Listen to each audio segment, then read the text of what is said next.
Well, TK Knowles, she's at it again. I can't remember her first name, but she's done at least one other Kyle Rittenhouse video, and I gave it a proper thrashing, and now she's back for more. She'll never learn. Sorry, TK, but if you're going to put out Kyle Rittenhouse videos, you're just going to have to deal with his supporters, and they know a lot more about what happened than you do.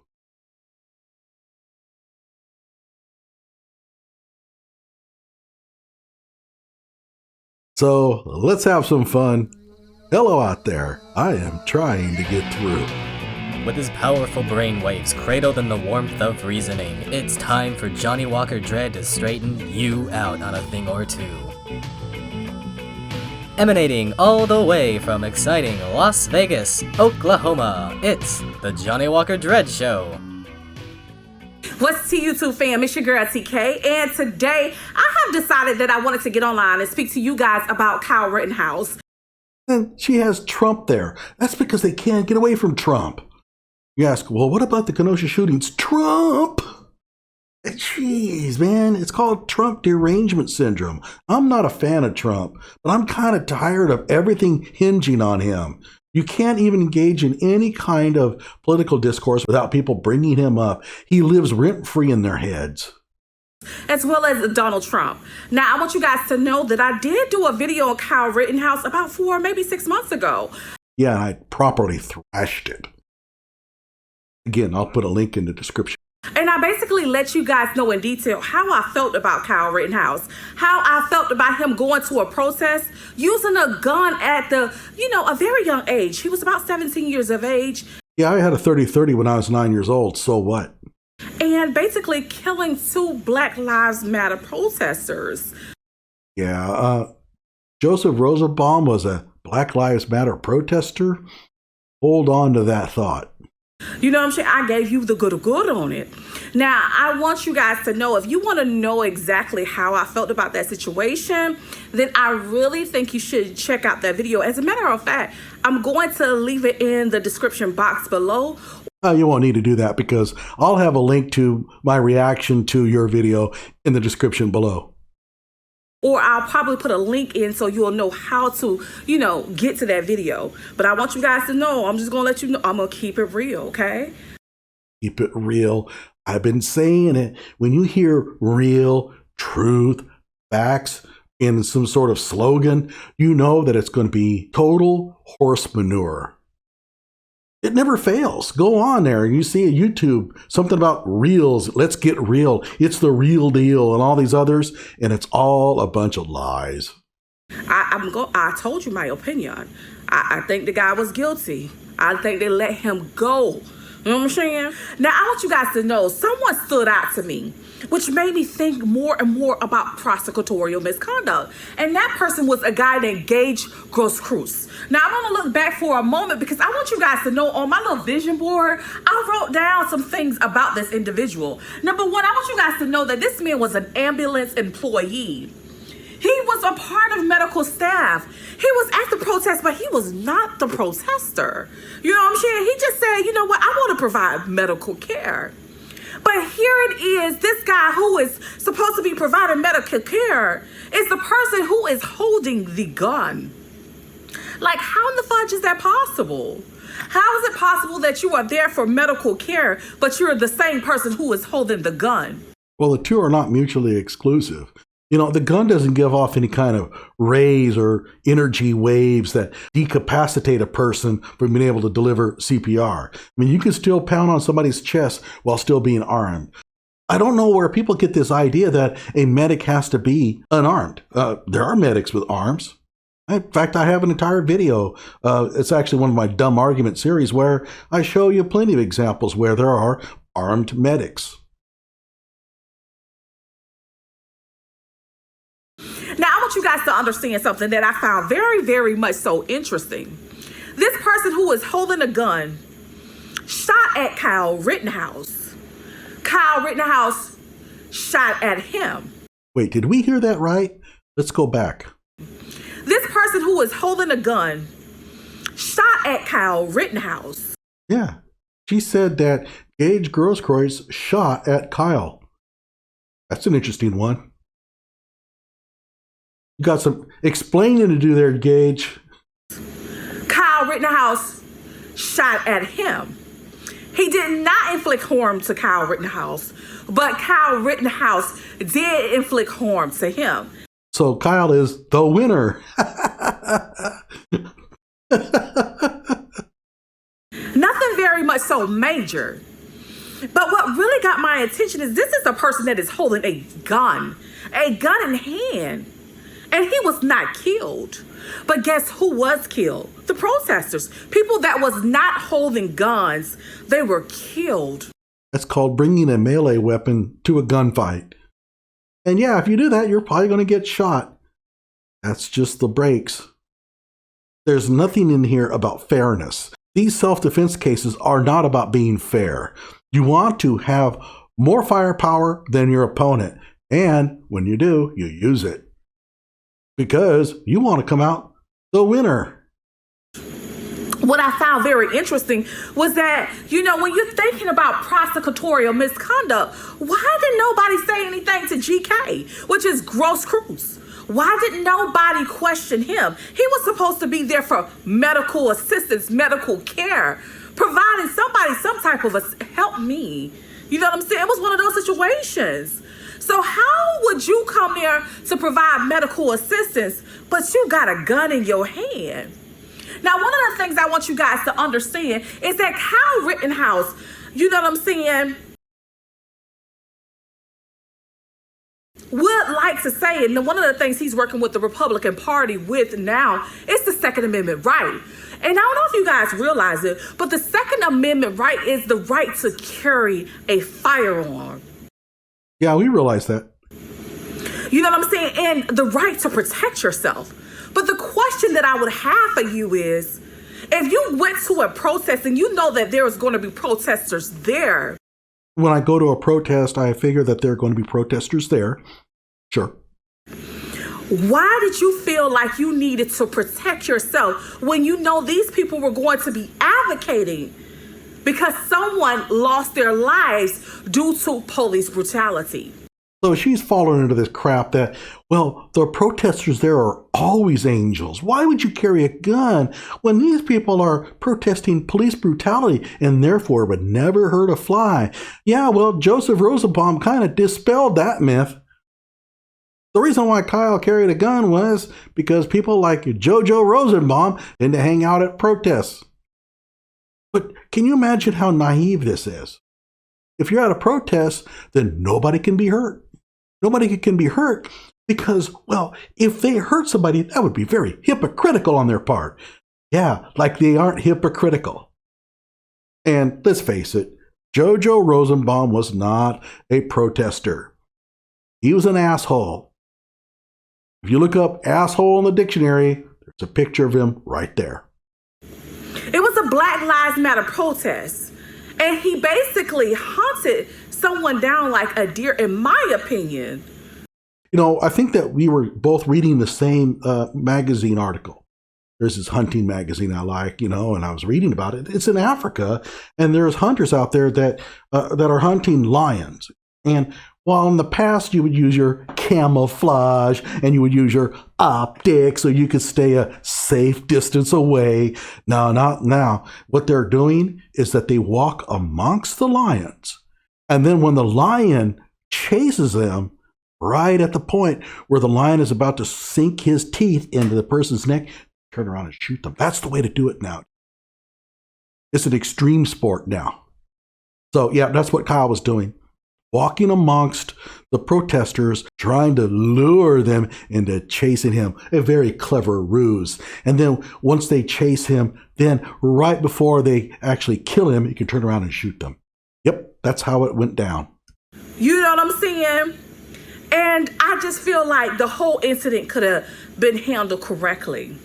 So when Donald Trump is saying he should not have endured that, I kind of think that he should have been questioned. But not only him, he wasn't the only one who received sympathy, empathy. Gaige Grosskreutz received empathy as well. And, no one questioned Gaige. No one is asking him any questions about what really is tea. His responsibilities. Why was he carrying a gun? Why did he feel the need to shoot at Kyle Rittenhouse? Yeah, we should ask Gaige, why did you feel the need to shoot at Kyle Rittenhouse? By the way, after the shooting, Gaige told us why he was carrying the gun. It was for self-defense, and I tend to believe him. I don't think Gaige was there that night to hurt anybody. I don't think his actions were very smart. I think he made a lot of mistakes, and I'm not certain he's as innocent as he claims to be, but at the same time, he wasn't there to hurt people that night. I'm pretty sure of that. Which continued to cause a chain reaction, the butterfly effect. Yeah, that's not the butterfly effect. The butterfly effect is the idea that a butterfly flapping its wings in Tokyo has major impact on weather patterns later in time over, say, the United States. I don't believe in it.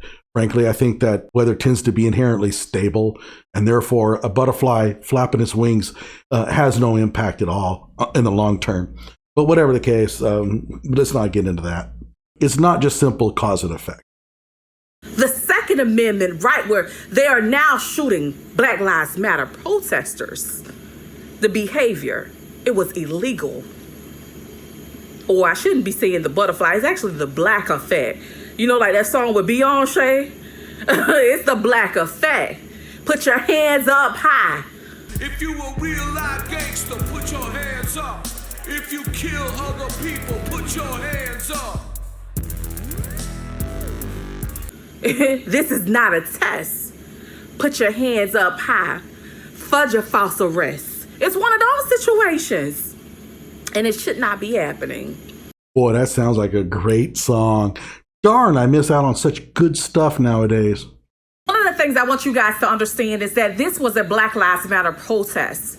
That means that someone was out there protesting due to, police brutality.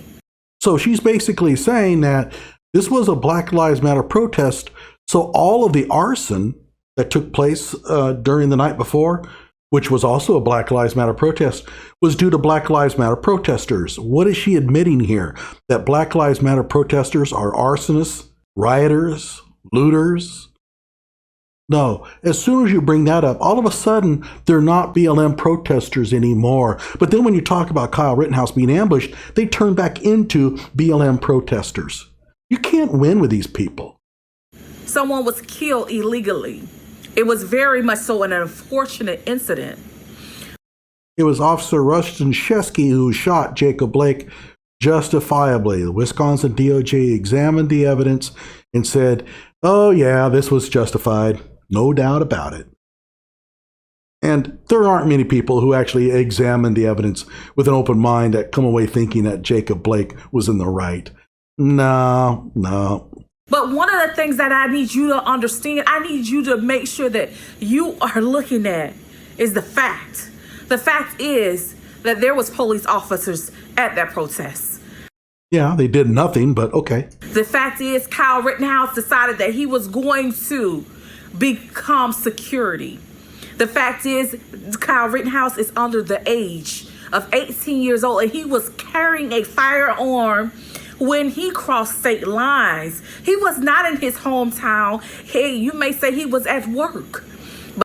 Okay, here we go again with he crossed state lines with a gun. No, he didn't. Anybody who examined the evidence at all knows better than that. Even Binger admitted that did not happen. And yet all of Kyle's detractors go out there saying this over and over again. And by the way, not just a few, I would suggest the vast majority of the people I encounter on Twitter who are bashing Kyle think that he crossed state lines with a gun. Now, this is not a minor point. It shows that they did not follow the trial. They really don't know what happened. They get their facts from social media headlines. But he was not where he resides. And he decided to take action and put it in his own hands instead of calling law enforcement. Yeah, Kyle should have called the police while he was being ambushed, while he was being chased. He should have called the police. Okay, I'm going to get serious here for a moment because I think this is important to understand. If you got a gun and somebody is ready to inflict serious bodily injury on you, you shoot them. You don't call the police. You can call them afterwards. They can scrape them off the road like a toad on a Texas turnpike. But you do not call the cops. You take care of the threat. And you keep pumping bullets into that dude until the threat is over. And if that means emptying the entire mag into him, do it. Because your number one priority is to yourself and your loved ones. And under no circumstances are you obligated to give him CPR. He tried to kill you, screw him. Gaige Grosskreutz, the medical employee, the staff, they did the same thing. This individual is trained in medical care. He understands, patient safety. And guess what he did? He shot that gun. The question is, why did no one ask him? Why didn't he request medical assistance, police assistance? That's what he should have been asking for. Police assistance. Help, 911. And she might have a minor point here. Kyle had no opportunity to call 911 at all, but Gaige kind of did. Gaige knew that Kyle had done something. He wasn't sure if Kyle was guilty or not, but he knew that he was involved in a shooting. Kyle kind of told him. So he could have called 911 at that moment. I'm still going to go ahead and give him the benefit of the doubt in saying that there probably wasn't really enough time for that. Things just happened a little too quickly. That's who he should have called. And I am so confused on how they feel like this case did not have any issues with prosecutorial misconduct. Because in my opinion, it did. It's just literally plain and clear. Well, a lot of people have been talking about prosecutorial misconduct with Binger, so I don't know where you've been hiding. And again, I still believe in my heart that this individual got away with criminal acts. And if you did the crime, you should do the time. I wholeheartedly believe in it. Yeah, your beliefs are based, though, on phony headlines and not on the truth. And if you examined the facts, you would realize that this was a clear-cut case of self-defense. Number one, Kyle did not go to the riots to cause trouble. We know that. Anybody who watches the video of him that night knows that. Number two, he was ambushed. We know that. And the person who ambushed him was a really, really bad dude. So I don't know where you're getting your information, but it's not credible. And that's why you're confused and you don't understand why he was acquitted. People are always talking about OJ. Well, OJ was acquitted. Yeah, but we didn't have a video of OJ doing his thing. If we did, and you saw OJ on video killing his wife and that other dude, do you really think that he would have been acquitted? No. So, cut the comparisons. You know what I'm saying? And if I did something wrong, I need to basically be held accountable. He should not be receiving any leniency. This was prosecutorial misconduct. It's right there in black and white. Or in my opinion, blue and black. It's there. It's literally right there. All I read is medical staff, check. Black lives versus all lives, check. Okay. All you have to do is look at the facts. Anyhow, guys, I just wanted to give you an update on Donald Trump as well as Kyle Rittenhouse and just that hidden figure that's there. Gaige Grosskreutz. He's very much so important. He has a lot to do with this case. Anyhow, peace, love, and happiness, y'all. Y'all stay safe, stay blessed, and remember always, darling, mind your motherfucking business. So, she has it all wrong. You know what I'm saying? She doesn't have any facts right. You know what I'm saying? And there's no way you're going to convince her otherwise. You know what I'm saying? What I'm saying is, like my video, subscribe to my channel.